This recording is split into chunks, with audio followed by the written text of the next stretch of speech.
Hi hello ಎಲ್ಲರಿಗೂ ನಮಸ್ಕಾರ. ನನ್ನ ಕಾಲ್ಪನಿಕ ಕಥಾಲೋಕ ಯೂಟ್ಯೂಬ್ ಚಾನಲ್ಗೆ ಸ್ವಾಗತ.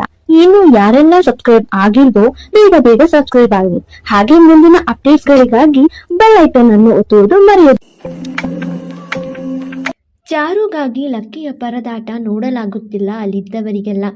ಚಾರುಣ್ಯ ಕಿರುಚಾಡಿದ.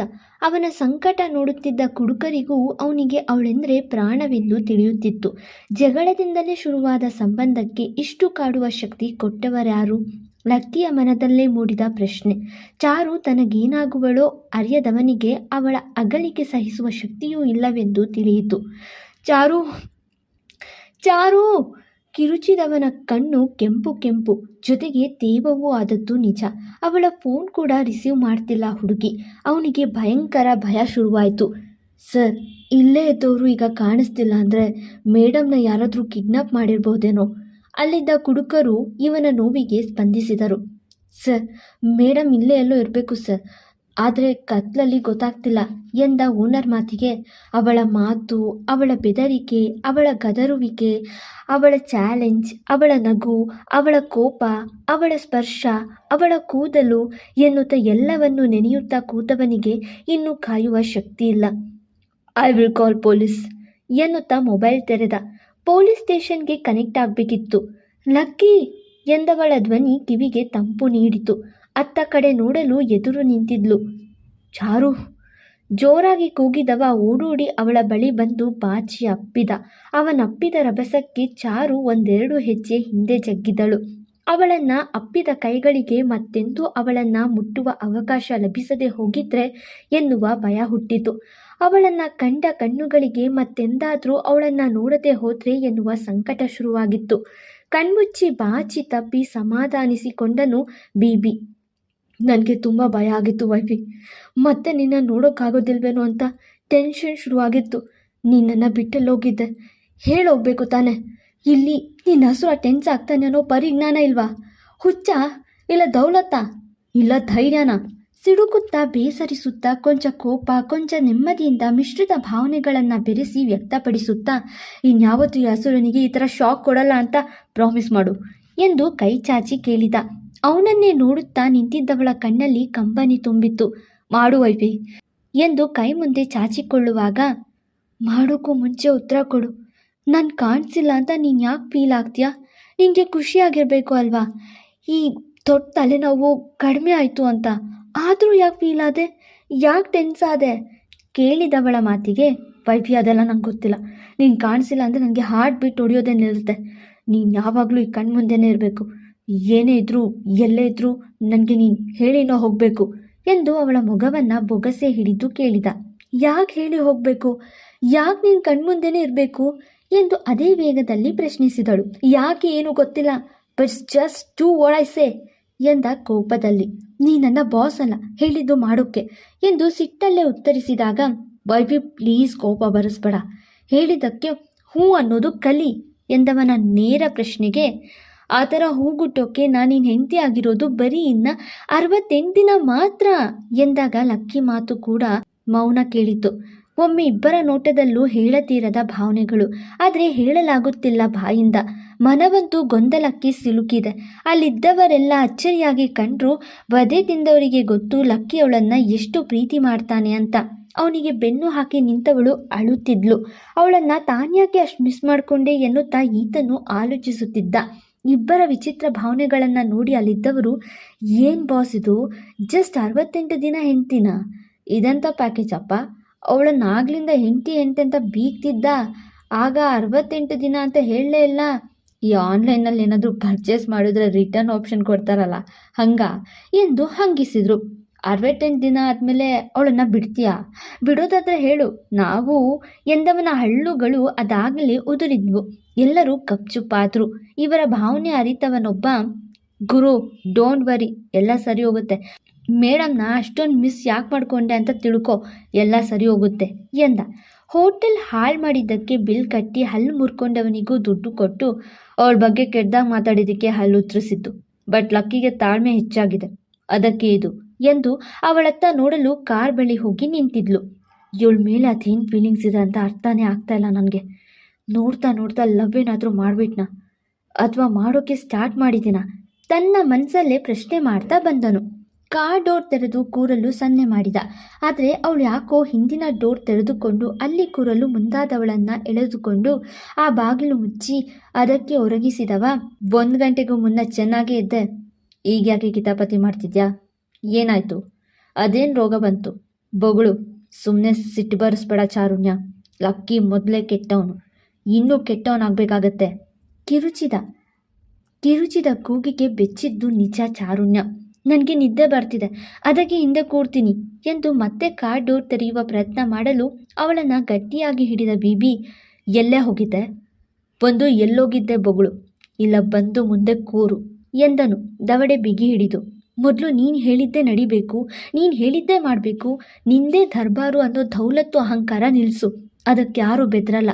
ನೀನು ಇದೇ ಥರ ಇದ್ದರೆ ದಿಲ್ರುಬ ಪ್ರೀತಿಯಲ್ಲ, ಒಂದು ನಾಯಿ ಪ್ರೀತಿನೂ ಸಿಗಲ್ಲ ಎಂದವಳ ಮೇಲೆ ಉಕ್ಕಿದ ಕೋಪಕ್ಕೆ ಕಾರ್ಗೆ ತನ್ನ ಮುಷ್ಟಿ ಕಟ್ಟಿ ಗುದ್ದಿದ. ಅವನ 4 ಬೆರಳಿನ ಗುರುತು ಅದರಲ್ಲಿ ಅಚ್ಚುಳಿಯಿತು.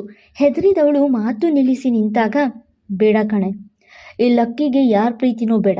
ನಾನು ಯಾರನ್ನು ಪ್ರೀತಿ ಕೊಡಿ ಅಂತ ಭಿಕ್ಷೆ ಬೇಡ್ತಿಲ್ಲ, ಬೇಡೋದು ಇಲ್ಲ. I don't care. ಪ್ರೀತಿ ಬೇಕು ಅಂತ ಕಾಯೋವಾಗಲೇ ಯಾರೂ ಪ್ರೀತಿ ಕೊಟ್ಟಿಲ್ಲ. ಇನ್ನು ಈಗ ಅದಕ್ಕಾಗಿ ಟೈಮ್ ವೇಸ್ಟ್ ಮಾಡ್ತೀನ? ನೋವೇ ಎಂದು ದೂರ ಸರಿದವನ ಕೋಪ ಇನ್ನೂ ಕಡಿಮೆ ಆಗಿಲ್ಲ. ಅಲ್ಲಿದ್ದ ಡಸ್ಟ್ಬಿನ್ ಒದ್ದು ಕಾರ್ ಶುರು ಮಾಡಿದ. ಅಳುತ್ತಾ ಹಿಂದೆಯೇ ಕೂತಳು ಚಾರು. ರಾತ್ರಿ 1 ಗಂಟೆ ಮೀರಿತ್ತು ಅವರು ಪ್ರಯಾಣ ಬೆಳೆಸಿದಾಗ.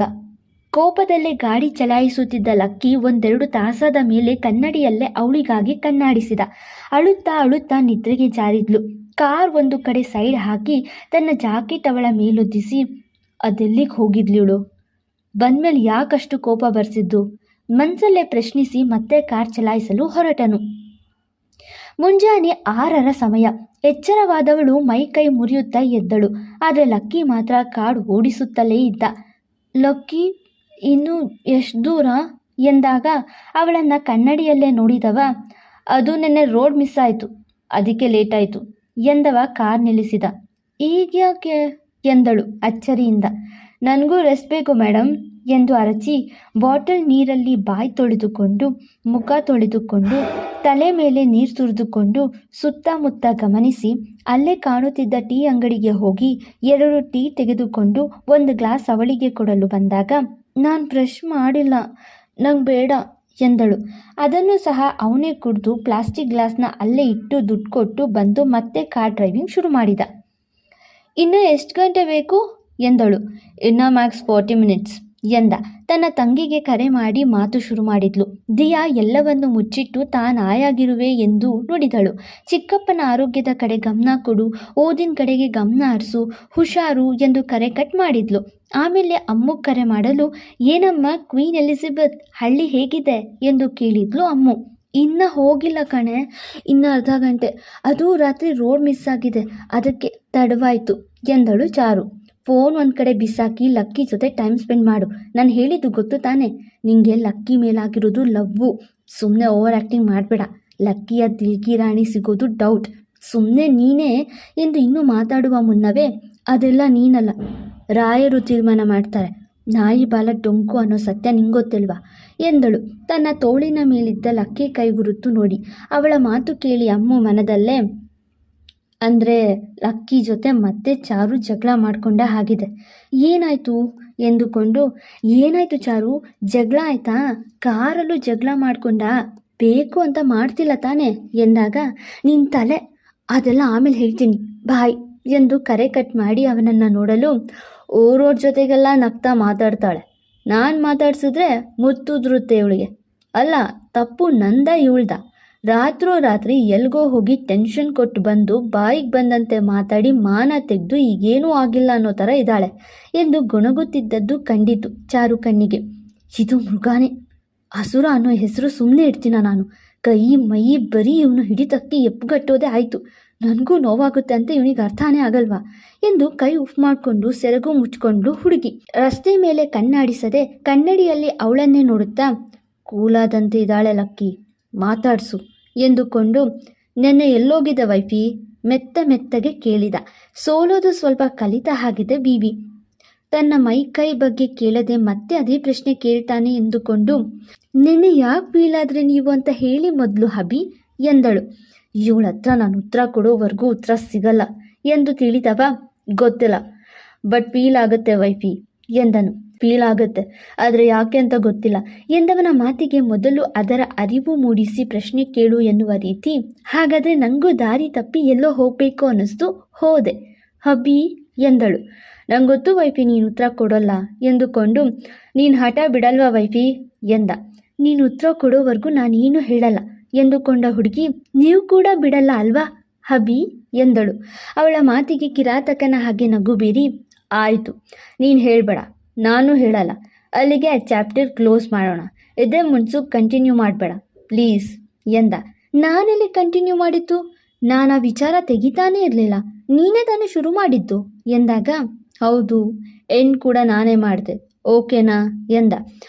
ಓಕೆ, ಆದರೆ ನೀನು ಮಾತ್ರ ಹೋಗಿ ಟೀ ಕುಡಿದು ಬಂದೆ, ನನಗೆ ಏನೋ ನೆಪಕ್ಕೆ ಅಂತ ಕೇಳಿ ಅದನ್ನೂ ನೀನೇ ಕುಡ್ದೆ, ಅದನ್ನು ಮಾತ್ರ ಕ್ಷಮಿಸಲ್ಲ ಎಂದು ಚಾಡಿ ಹೇಳಿದವಳ ಮಾತಿಗೆ ನಕ್ಕವನು ಗಾಡಿ ನಿಲ್ಲಿಸಿ, ತಗೋ ಎಂದು ಫ್ಲಾಸ್ಕ್ ಕೊಟ್ಟನು. ಏನಿದು ನೀರಾ ಎಂದು ತೆರೆದಾಗ ಟೀ ಇತ್ತು. ನಗುತ್ತಾ ಕುಡಿದಳು. ಥ್ಯಾಂಕ್ಸ್ ಲಕ್ಕಿ ಎಂದವಳ ನೋಡಿ, ನಂಗೊತ್ತಿಲ್ವಾ ನಮ್ಮವ್ರ ಬುದ್ಧಿ ಎಂದು ನಕ್ಕನು. ಇಬ್ಬರ ಮುನಿಸು ಬಿಸಿ ಬಿಸಿ ಟೀ ಹಾರಿದ ರೀತಿ ಹಾರಿ ಹೋಯ್ತು. ಆಕೆ ಎಲ್ಲೋಗಿದ್ಲು ಹೇಳಲಿಲ್ಲ, ಈತ ಯಾಕೆ ಫೀಲ್ ಆದೆ ಅಂತ ಹೇಳಲಿಲ್ಲ. ಕರ್ಮ ಈ ಇಬ್ರಿಗೂ ಫೀಲಿಂಗ್ಸ್ ತರಿಸೋಕೆ ಈ ಹಳ್ಳಿ ಪಯಣ. ಲೈಕ್, ಶೇರ್, ಕಮೆಂಟ್ ಮಾಡೋದು ಮರೆಯದಿರಿ.